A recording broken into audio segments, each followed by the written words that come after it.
श्रीमद् भागवत महापुराण षष्ठ स्कंध षष्ठो अध्याय छठवां स्कंद छठा अध्याय दक्ष प्रजापति की 60 कन्याओं के वंश का विवरण। श्री सुखदेव जी कहते हैं, परीक्षित, तदनंतर ब्रह्मा जी के बहुत अनुनय विनय करने पर दक्ष प्रजापति ने अपनी पत्नी असिकनी के गर्भ से 60 कन्याएं उत्पन्न की। वे सभी अपने पिता दक्ष से बहुत प्रेम करती थीं। दक्ष प्रजापति ने उनमें से 10 कन्याएं धर्म को, 13 कश्यप को, 27 चंद्रमा को, 2 भूत को, 2 अंगिरा को, 2 कृशाश्व को और शेष 4 तार्क्ष नामधारी कश्यप को ही ब्याह दी। परीक्षित, तुम इन दक्ष कन्याओं और इनकी संतानों के नाम मुझसे सुनो। इन्हीं की वंश परंपरा तीनों लोकों में फैली हुई है। धर्म की 10 पत्नियां थीं, भानु, लंबा, कुकुभ, जाम, विश्वा, साध्या, मरुत्वती, वसु, मुहूर्ता और संकल्पका। इनके पुत्रों के नाम सुनो। राजन, भानु का पुत्र देवऋषभ और उसका इंद्रसेन था। लंबा का पुत्र हुआ विद्योत और उसके मेघगण। कुकुभ का पुत्र हुआ संकट, उसका कीकट और कीकट के पुत्र हुए पृथ्वी के संपूर्ण दुर्गों अर्थात किरों के अभिमानी देवता। जाम के पुत्र का नाम था स्वर्ग और उसका पुत्र हुआ नंदी। विश्वा के विश्वदेव हुए, उनके कोई संतान न हुई। साध्या से साध्यगण हुए और उनका पुत्र हुआ अर्थ सिद्धि। मरुत्वती के 2 पुत्र हुए, मरुत्वान और जयंत। जयंत भगवान वासुदेव के अंश हैं, जिन्हें लोग उपेंद्र भी कहते हैं। मुहूर्ता से मुहूर्त के अभिमानी देवता उत्पन्न हुए। ये अपने अपने मुहूर्त में जीवों को उनके कर्मानुसार फल देते हैं। संकल्पा का पुत्र हुआ संकल्प और उसका काम। वसु के पुत्र 8 वसु हुए, उनके नाम मुझसे सुनो। द्रोण, प्राण, ध्रुव, अर्क, अग्नि, दोष, वसु और विवाह वसु। द्रोण की पत्नी का नाम है अभिमति। उससे हर्ष, शोक, भय आदि के अभिमानी देवता उत्पन्न हुए। प्राण की पत्नी ऊर्जस्वती के गर्भ से सह, आय और प्रोजव नाम के 3 पुत्र हुए। ध्रुव की पत्नी धरणी ने अनेक नगरों के अभिमानी देवता उत्पन्न किए। अर्क की पत्नी वासना के गर्भ से तरस अर्थात तृष्णा आदि पुत्र हुए। अग्नि नामक वसु की पत्नी धारा के गर्भ से द्रविणक आदि बहुत से पुत्र उत्पन्न हुए। कृत का पुत्र स्कंद भी अग्नि से ही उत्पन्न हुए, उनसे विशाख आदि का जन्म हुआ। दोष की पत्नी सरवरी के गर्भ से शिशुमार का जन्म हुआ, वह भगवान का कला अवतार है। वसु की पत्नी अंगिरसी से शिल्पकला के अधिपति विश्वकर्मा उत्पन्न हुए। विश्वकर्मा से विश्वकर्मा के उनकी भार्या कृति के गर्भ से चाक्षुष मनु हुए और उनके पुत्र विश्वदेव एवं साध्यगण हुए।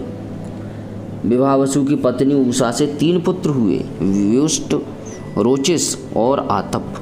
उनमें से आतप के पंचयाम अर्थात दिवस नामक पुत्र हुआ। उसी के कारण सब जीव अपने अपने कार्यों में लगे रहते हैं। भूत की पत्नी दक्ष नंदिनी स्वरूपा ने कोटि कोटि रुद्रगण उत्पन्न किए। इनमें रैवत, अज, भव, भीम, वाम, उग्र, वृषाकपे, अजेकपाद, अहिरवुंध्य, बहुरूप और महान, ये 11 मुख्य हैं।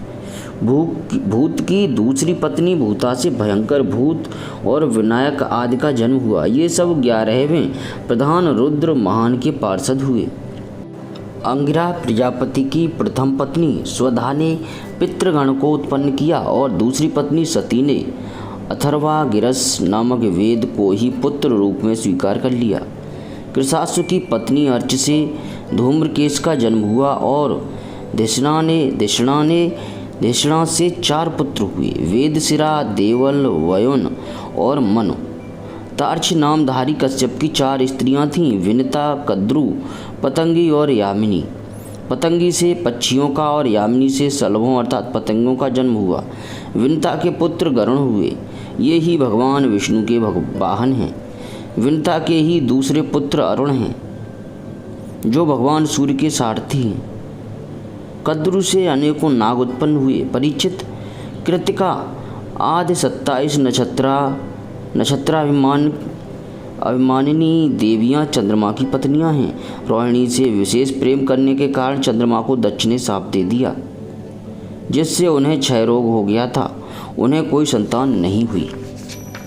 उन्होंने दक्ष को फिर से प्रसन्न करके कृष्ण पक्ष की क्षीण कलाओं के शुक्ल पक्ष में पूर्ण होने का वर तो प्राप्त कर लिया, परंतु नक्षत्र अभिमानी देवियों से उन्हें कोई संतान न हुई। अब तुम कश्यप पत्नियों के मंगलमय नाम सुनो। वे लोक माताएं हैं, उन्हीं से यह सारी सृष्टि उत्पन्न हुई है। उनके नाम हैं अदिति, दिति, दनु, काष्ठा, अरिष्टा, सुरसा, इला, मुन, क्रोधवसा, ताम्रा, सुरभि, शर्मा और तिमि। इनमें तिमि के पुत्र हैं जलचर जंतु और शर्मा के बाघ आदि हिंसक जीव। सुरभि के पुत्र हैं भैंस, गाय तथा दूसरे 2 खुर वाले पशु। ताम्रा की संतान हैं बाज, गीद आदि शिकारी पक्षी। मुनि से अप्सराएं उत्पन्न हुई। क्रोधवसा के पुत्र हुए सांप, बिच्छू आदि विषैले जंतु। इला से वृक्ष, लता आदि पृथ्वी में उत्पन्न होने वाली वनस्पतियां और सुरसा से यातुधान अर्थात राक्षस। अरिष्टा से गांधर्व और काष्ठा से घोड़े आदि 1 खुर वाले पशु उत्पन्न हुए। दनु के 61 पुत्र हुए। उनमें प्रधान के नाम सुनो। द्विमूर्धा, संबर, अरिष्ट, हयग्रीव, विभावसु, अयोमुख, शंकुशिरा, स्वरभानु, कपिल, अरुण, पुलोमा, बृहस्पर्वा, एक चक्र, अनुतापन, धूम्रकेश, विरूपाक्ष, विप्रचित और दुर्जय। स्वरभानु की कन्या सुप्रभा से नमुची ने और बृहस्पर्वा की पुत्री शर्मिष्ठा से महाबली नहुस नंदन ययाति ने विवाह किया। दनु के पुत्र वैश्वानर की 4 सुंदरी कन्याएं थीं। इनके नाम थे उपदानवी, हैसिरा, पुलोमा और कलका। इनमें से उपदानवी के साथ हिरण्याक्षका और हैसिरा के साथ कृतु का विवाह हुआ। ब्रह्मा जी की आज्ञा से प्रजापति भगवान कश्यप ने ही वैश्वानर की शेष 2 पुत्रियों पुलोमा और कालका के साथ विवाह किया। उनसे पौलोमा और कालके नाम के 60,000 रणवीर दानव हुए। इन्हीं का दूसरा नाम निवात कवच था। ये यज्ञ कर्म में विघ्न डालते थे, इसलिए परीक्षित तुम्हारे दादा अर्जुन ने अकेले ही उन्हें इंद्र को प्रसन्न करने के लिए मार डाला। यह उन दिनों की बात है जब अर्जुन स्वर्ग में गए हुए थे। विप्रचित्त की पत्नी सिंहिका के गर्भ से 101 पुत्र उत्पन्न हुए। उनमें सबसे बड़ा था राहु, जिसकी गणना ग्रहों में हो गई। शेष 100 पुत्रों का नाम था केतु। परीक्षित, अब क्रम से अदिति की वंश परंपरा सुनो। इस वंश में सर्वव्यापक देवादिदेव नारायण ने अपने वंश अंश से वामन रूप में अवतार लिया था।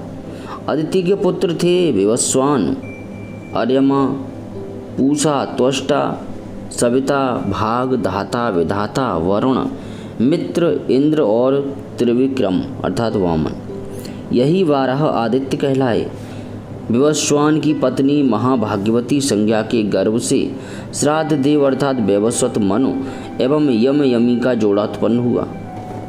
संज्ञा के ही घोड़ी का रूप धारण करके भगवान सूर्य के द्वारा भूलोक में दोनों अश्विनी कुमारों को जन्म दिया। विवस्वान की दूसरी पत्नी थी छाया। उसके शनैश्चर और सावर्ण मनु नामक 2 पुत्र तथा तपस्वी नाम की एक कन्या उत्पन्न हुई। तप्ती ने संवर्ण को पति रूप में वर्ण किया। अर्यमा की पत्नी मातृका थी। उसके गर्भ से चरसणी नामक पुत्र हुए। वे कर्तव्य अकर्तव्य के ज्ञान से मुक्त थे, इसलिए ब्रह्मा जी ने उन्हीं के आधार पर मनुष्य जाति की अर्थात ब्राह्मण आदि वर्णों की कल्पना की। पूषा के कोई संतान न हुई। प्राचीन काल में जब शिवजी दक्ष पर क्रोधित हुए थे, तब पूजा दांत दिखाकर हंसने लगी थी, इसलिए वीरभद्र ने इनके दांत तोड़ दिए थे। तब से पूषा पिसा हुआ अन्न ही खाते हैं। दैत्यों की छोटी बहन कुमारी रचना त्वष्टा की पत्नी थी। रचना के गर्भ से 2 पुत्र हुए, सन्निवेश और पराक्रमी विश्वरूपा। इस प्रकार विश्वरूप यद्यपि शत्रुओं के भांजे थे, फिर भी जब देवगुरु बृहस्पति ने इंद्र से अपमानित होकर इन देवताओं का परित्याग कर दिया, तब देवताओं ने विश्वरूप को ही अपना पुरोहित बनाया था। श्रीमद् महापुराण 6ठ स्कंध 6ठो अध्याय समाप्त। जय श्री कृष्ण।